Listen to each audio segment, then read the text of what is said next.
Nag-file ako ng complaint sa barangay namin about sa kapitbahay ko po na nagpaputok ng boga before Christmas Eve at nakita po sa CCTV namin na after niya magpaputok ng boga sa right side ng bahay namin, sa left side naman nagsasayaw.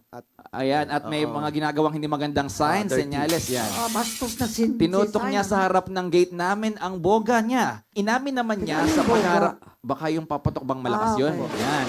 Inamin po sa lupon, but hindi po ako nakipagkasundo. Gusto ko po siyang i-file ng kaso if may kaso sa ginawa niya. Hindi ko po siya pinepersonal, may family needs justice na po.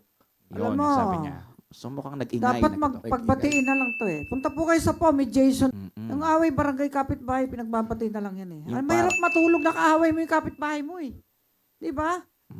Oo. Lagi mo makikita yung mukha eh. Oo. Paglabas Saka mo hindi ng ka po bahay. makakapamili ng kapitbahay. Talaga may kapitbahay na masama ugali. Magulo. Pero sadyang ganyan ang buhay. Para ding nanay tatay yan eh. Hindi lahat ng anak mabait.